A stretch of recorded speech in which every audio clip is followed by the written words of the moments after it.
रणधीर बेनीवाल ने कितना जबरदस्त कार्यक्रम किया। आप देखिए रामजी गौतम ने कितना जबरदस्त कार्यक्रम का कल का उनका जो है तैयारी है। कल पूरे 70 विधानसभाओं की तैयारी कर रखी है रामजी गौतम ने। 70 विधानसभाओं का पूरा समीक्षा बैठक होगी पूरी। वामसेफ के लोग रहेंगे, बीवीएफ के लोग रहेंगे, बहुजन समाज पार्टी के लोग रहेंगे। तो हर नेशनल कोऑर्डिनेटर को आकाश आनंद ने उनकी जिम्मेदारियों पर लगा रखा है। जो बात लोगों के पास नहीं पहुंचाई जाती है, ये गोदी मीडिया उस सच को छुपा लेता है। हर नेशनल कोऑर्डिनेटर्स को काम पर लगाने का काम बहन जी के नेतृत्व में भैया आकाश आनंद ने कर रखा है। लेकिन खबरें नदारद है, कोई नहीं बताएगा कि दिल्ली के शाह ऑडिटोरियम के अंदर कल एक राष्ट्रीय कोऑर्डिनेटर आकाश आनंद के एक सिपाही का इतना बड़ा कार्यक्रम है और पूरे देश के अंदर अलग जग रही है। पूरे देश के अंदर बसपा का सूरज उग रहा है। ये खबरें चारों तरफ से गायब मिलेंगी। क्यों? क्योंकि बस आकाश आनंद पर निशाना साधना है। सीधे तौर पर नहीं बताना कि आकाश आनंद ने अपने नेशनल कोऑर्डिनेटर्स की कहां ड्यूटी लगा रखी है। डेली दिन ब दिन कितने कार्यक्रम हो रहे हैं, चारों तरफ अलग जग रही है। बहुजन समाज एकत्र हो रहा है और सर्व समाज इकट्ठा हो रहा है। और वही 2007 के फॉर्मूले को अपग्रेड करते हुए 2027 में फिर से सरकार बनाने के लिए हर समाज का व्यक्ति आगे आ चुका है। समाज का गठजोड़ हो रहा है, समाज के लोगों का गठबंधन हो रहा है। और एक और बड़ी खबर मैं आपको बता दूं। नमस्कार, क्या हाल चाल है? सब ठीक हैं? बहुत बढ़िया, बहुत बढ़िया। अपना और अपने को ख्याल रखो और जब टाइम मिले तो सिर्फ वीडियो देखो। लाइव बंद, देसी देख, बिगर ब्रेक, बगैर लाग लपेट, बिल्कुल देसी अंदाज में। मैं विपिन बेबाक और मेरे साथ पत्रकार शादाब रिजवी। जय हिंद, जय भीम, सत श्री अकाल, आदाब। मेरा नाम है शादाब। शादाब रिजवी, आकाश आनंद कहाँ हैं? आकाश आनंद लगे हुए हैं संगठन को मजबूत करने में। आकाश आनंद लगे हुए हैं तमाम अपने राष्ट्रीय संयोजकों को कार्यक्रम देने में।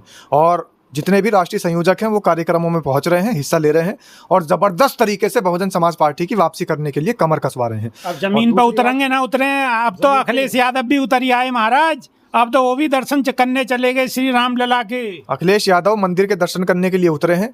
आकाश आनंद किसी मंदिर के दर्शन करने के लिए नहीं उतरते। और सबसे बड़ी बात यह है कि समाज के साथियों, जो लोग ये भ्रामक खबरें फैलाते हैं कि आखिर आकाश आनंद कहाँ है, वो ये क्यों भूल जाते हैं कि आकाश आनंद मुख्य राष्ट्रीय संयोजक हैं और उनके नीचे 6 और राष्ट्रीय संयोजक आते हैं। और वो 6 राष्ट्रीय संयोजक लगातार मीटिंग कर रहे हैं, लगातार बैठकें हो रही हैं।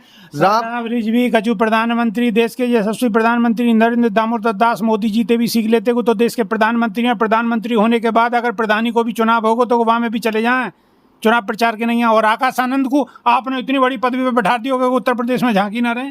मोदी नहीं बनना। और मैं तो ये कहता हूं कि अपने दुश्मन को भी मैं मोदी बनने की सलाह नहीं दूंगा और किसी को मोदी नहीं बनना चाहिए।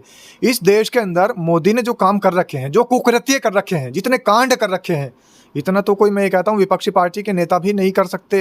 ये जो समाजवादी पार्टी वाले हैं, ये जो कांग्रेस के नेता हैं, ये भी नहीं कर सकते और ना ही कभी सलाह। आकाश आनंद को उतारोगे नहीं? बिल्कुल उतरे हुए हैं। मैं तो बार बार कह रहा हूँ कि आकाश आनंद उतरे हुए हैं, लेकिन गोदी मीडिया की आंखों पर जो चश्मा चढ़ा हुआ है, वो चश्मा आकाश आनंद को नहीं देख पा रहा है। जल्दी जल्दी जमीन पर उतार दो, कहीं ऐसा ना हो लोगों की नजर तो उतर जाए। फिर बिल्कुल नहीं उतर सकते, क्योंकि 2027 में बसपा सुप्रीमो बहन मायावती 5वीं बार मुख्यमंत्री बन रही है। और आकाश आनंद ने एक ऐसा स्ट्रक्चर खड़ा कर रखा है बसपा सुप्रीमो बहन मायावती के दिशा निर्देश में कि उस स्ट्रक्चर को कोई जल्दी से भेद नहीं सकता।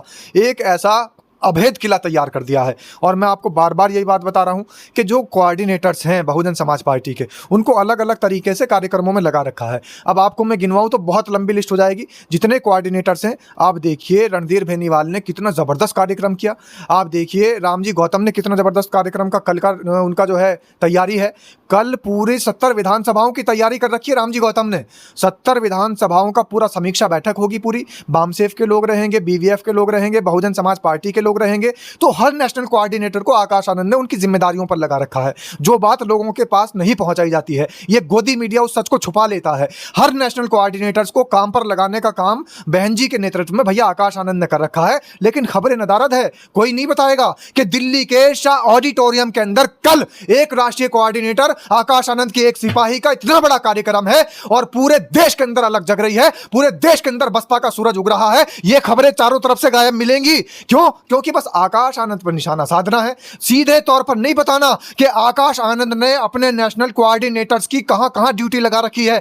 डेली दिन ब दिन कितने कार्यक्रम हो रहे हैं, चारों तरफ अलग जग रही है। बहुजन समाज एकत्र हो रहा है और सर्व समाज इकट्ठा हो रहा है। और वही 2007 के फॉर्मूले को अपग्रेड करते हुए 2027 में फिर से सरकार बनाने के लिए हर समाज का व्यक्ति आगे आ चुका है। समाज का गठजोड़ हो रहा है, समाज के लोगों का गठबंधन हो रहा है। और एक और बड़ी खबर मैं आपको बता दूं, इस देश प्रदेश के अंदर जो 6 कोऑर्डिनेटर बहुजन समाज पार्टी के अलग अलग तरीके से काम कर रहे हैं, आपको हुंकार भरते नजर आ रहे हैं, उसी तरह से जो विपक्षी पार्टियां हैं वो भी लगातार प्रयासरत है। कांग्रेस ने सीधे तौर पर जो पश्चिमी उत्तर प्रदेश के नेता थे उनकी तो आवाज आपने सुनी थी, कांग्रेस के नेता की, इमरान मसूद की, लेकिन अब कांग्रेस के बड़े नेता की, शीर्ष नेता की, यानी दलित समाज का जो वहां पर बीड़ा उठाए घूम रहे हैं। अभी कुछ दिनों पहले बसपा सुप्रीमो बहन मायावती के दरवाजे तक भी पहुंच गए थे राजेंद्र पाल गौतम। उन राजेंद्र पाल गौतम को कांग्रेस ने प्रभारी बना दिया है उत्तर प्रदेश का, और आप देखिए दलित प्रभारी बना चुके हैं, और वही प्रभारी बनाए हैं जो बसपा सुप्रीमो बहन मायावती की हमेशा तारीफ करते नजर आते हैं। और वो पहुंच गए थे मिलने के लिए वहां पर, हालांकि कांग्रेस ने अपने कार्य से भेजा था, लेकिन जब लखनऊ पहुंचे तो बसपा सुप्रीमो बहन मायावती का घर भी उनको याद आया, बसपा सुप्रीमो बहन मायावती भी याद आई। तो अब ऐसे दलित नेता को कांग्रेस ने भी प्रभारी बना दिया है। कल उन्होंने तमाम समाज के लोगों को बुला लिया है, और कल ही आकाश आनंद के नेशनल कोऑर्डिनेटर ने, आकाश आनंद के सिपाही ने भी लोगों को बुला रखा है। तमाम समाज के लोगों को इकट्ठा करके ये संदेश दिया जा रहा है। और ये बात भी मैं आपसे बता दूं कि कांग्रेस भी लगातार प्रयासरत है कि किसी भी तरीके से बहुजन समाज पार्टी का हम समर्थन करेंगे, क्योंकि अखिलेश यादव से उनके जो रिश्ते हैं वो सही नजर नहीं आ रहे हैं। अखिलेश यादव तो पहुंच गए फिर से मंदिर, कांग्रेस मंदिर का विरोध कर रही है, तमाम समाज मंदिर का विरोध कर रहा है, और राम मंदिर के, हिंदुत्व के मुद्दे को हर व्यक्ति नकार रहा है। इस समाज का जो बुद्धिजीवी व्यक्ति है वो नकार रहा है मंदिर के मुद्दे को, लेकिन अखिलेश यादव फिर पहुंच गए मंदिर, फिर वो मंदिर की राजनीति करने के लिए जा रहे हैं, फिर वो अयोध्या पहुंच रहे हैं, और अपने यहां तो उन्होंने मंदिर का निर्माण करके दिखाई दिया है कि भाई वो कितने बड़े मंदिर प्रेमी है। तो इस वजह से क्या बुराई है, मंदिर को वो मानने हैं तो वो शिक्षा के मंदिर भी तो बनने चाहिए, न्याय के मंदिर। सरकार जब बनेगी जब ही तो मंदिर बनेंगे, शिक्षा के मंदिर बनेंगे जब सरकार बनेगी। जब सरकार थी तब कब बना दिए? जब समाजवादी पार्टी की सरकार थी, कितनी बाबा साहब भीमराव अंबेडकर के स्मारक बनाए, कितनी इन्होंने मूर्तियां लगाई, कितने महापुरुषों के स्मारक बनाए। आज जिन महापुरुषों के नाम बहन जी लगा रही हैं, तो बहन जी तो काम भी कर रही थी, महापुरुषों के लिए जानी जाती हैं, लेकिन महापुरुषों के नाम पर वोट बटोरने का काम तो समाजवादी पार्टी के मुखिया अखिलेश यादव कर रहे हैं ना। समाजवादी पार्टी के मुखिया तो नीले गमछे में आप नजर आ रहे हैं ना। समाजवादी पार्टी के मुखिया के पीछे अब अंबेडकर का फोटो नजर आ रहा है ना। पहले तो वहां पर जो जनेंद्र मिश्र का फोटो हुआ करता था, राम मनोहर लोहिया का फोटो हुआ करता था, अब तो वहां अंबेडकर का फोटो नजर आ रहा है ना। चाहिए दलित समाज के वोट तो काम भी तो करना चाहिए। यही तो सवाल है, यही तो सवाल है कि काम क्यों नहीं किया।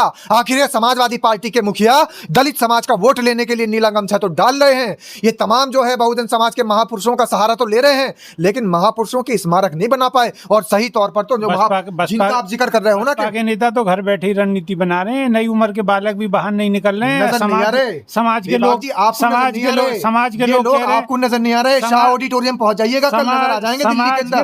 सुल्तानपुर नजर, सुल्तानपुर नहीं पहुंचे ना, आकाश आनंद सुल्तानपुर नहीं पहुंचे ना, अम्बेडकर नगर नहीं पहुंचे ना, बीकापुर नहीं पहुंचे ना। नहीं आ रहे, क्यों नहीं आ रहे? आना चाहिए उन्हें। समाज के जितने लोग ये कह रहे हैं ना कि नजर नहीं आ रहे, बसपा के छोटे नेता नजर नहीं आ रहे, तो वो अंबेडकर नगर नहीं गए। अगर वो अंबेडकर नगर के अकबरपुर पहुंच जाते तो उनको पता लग जाता कि कितने छोटे और बड़े नेता नजर आ रहे हैं। अगर वो लोग फैजाबाद की बीकापुर सीट पर पहुंच जाते कार्यक्रम में तो वो ये सवाल ना करते। फैजाबाद तो अलग भी तो और जिले हैं, खाली फैजाबाद ही है बस। अरे तो भैया बेबाक जी, अब ये बता दो, फैजाबाद का बीकापुर नजर नहीं आ रहा, अंबेडकरपुर का अकबरपुर नजर नहीं आ रहा, सहारनपुर की सीट नजर नहीं आ रही, दिल्ली का शाह ऑडिटोरियम नजर नहीं आ रहा, सुल्तानपुर नजर नहीं आ रहा, उत्तर प्रदेश का कौशाम्बी नजर नहीं आ रहा, उत्तर प्रदेश के 75 जिले नजर नहीं आ रहे, दिल्ली नजर नहीं आ रहा, छत्तीसगढ़ नजर नहीं आ रहा, मध्य प्रदेश नजर नहीं आ रहा, हिमाचल नजर नहीं आ रहा, राजस्थान नजर नहीं आ रहा, जहां जहां बहुजन समाज पार्टी के कार्यक्रम चल रहे हैं, पंजाब नजर नहीं आ रहा, तो फिर क्या नजर आ रहा है? अरे गोदी मीडिया का चश्मा उतार करके कम से कम एक बार सही तरीके से बहुजन समाज की खबरें देख लो, तो बहुजन समाज पार्टी का छोटे से छोटा नेता भी नजर आएगा और बड़े बड़े कद्दावर नेता भी नजर आएंगे। आपकी तो खबर भी ना देख रहे लोग, हजार चल रही है खबर आपकी, आप ज्यादा बड़ी बात तो कर रहे हो। हजार कोई लोग पसंद ना कर रहे, समाज के लोग ही आपको पसंद ना कर रहे। समाज के लोग सब पसंद कर रहे हैं, लेकिन समाज के बीच में बहुत सारे अभी बरसाती मेंढक को भर आए हैं। समाज के लोग अभी नई चीजों को देख रहे हैं, समाज के लोग वापस फिर यहीं पर आ जाएंगे। तो भटक रहे हैं, आकाश आनंद को आना चाहिए, यही बात तो मैं कह रहा हूँ। और क्या आकाश आनंद आए हुए हैं, आकाश आनंद का जो काम है वो बखूबी निभा रहे हैं। आकाश आनंद को जब समाज के बीच में आना होगा तब वो आ जाएंगे समय के साथ साथ, लेकिन अभी जो समय है वो अपने तमाम सिपाहियों को भेजने का समय है। आप देखिए कल पहुंचिए ना, मैं तो तमाम दर्शकों से आह्वान कर रहा हूं, शाह ऑडिटोरियम पहुंचिए आप, 70 विधानसभाओं का कार्यक्रम है, पहुंचिए 1 जुलाई को सहारनपुर, वहां पर तमाम लोगों का कार्यक्रम है पश्चिम उत्तर प्रदेश का, पहुंचिए जहां जहां बसपा के कार्यक्रम है, लेकिन मोदी मीडिया नहीं दिखाएगा ना। उत्तर प्रदेश में चुनाव तो सहारनपुर उत्तर प्रदेश में ही है, सहारनपुर कोई कनाडा में नहीं है, सहारनपुर कोई सिंगापुर की राजधानी नहीं है, सहारनपुर पश्चिमी उत्तर प्रदेश की। और सबसे पहले आपको ये बता दूं कि विधानसभा में भी 1 नंबर है, विधानसभा में भी 1 नंबर है। सहारनपुर से स्टार्ट होती है विधानसभाएं भी, तो वहां पर भी कार्यक्रम है, वहां पहुंच जाइए। तो समाज के तमाम साथियों से मेरा आह्वान है कि बहुजन समाज पार्टी के लिए जो जिस तरीके की भ्रामक खबरें लोग फैला रहे हैं, उन भ्रामक खबरों को दूर करने के लिए, उन भ्रामक खबरों का जवाब देने के लिए वीडियो को शेयर करते रहिए, बने रहिए। अभी आप लोग और आकाश आनंद को उत्तर प्रदेश में आने के नहीं है, लगातार खबर को ठोकते रहो, ठोकते रहो, ठोकते रहो, दूसरे के फोन तक पहुंचाते रहो। और समाज के साथी जो बेबाक जी ने बात कही है ना, इसका जवाब जरूर दे दीजिए कमेंट के अंदर। और जवाब कैसे देना है? एक तो कमेंट में जवाब देना है, दूसरा शेयर करके जवाब देना है। शेयर कर दीजिए, जितना ज्यादा से ज्यादा हो, हर समाज के व्यक्ति तक ये वीडियो पहुंचा दीजिए, जिनको पता लग जाए कि बहुजन समाज पार्टी कितनी सक्रिय है। अभी के लिए यहाँ से इतना ही, नई वीडियो में फिर रूबरू होंगे। जब तक के नहीं यहाँ देशी देख बिगड़ बिरिक बगैर लाग लपेट, बिल्कुल देसी अंदाज में। बहुत बहुत धन्यवाद। जय भीम, जय संविधान, जय विज्ञान। 2027 में बहन जी मुख्यमंत्री, 2029 में प्रधानमंत्री। जय भीम, जय संविधान, नमो बुद्धाय।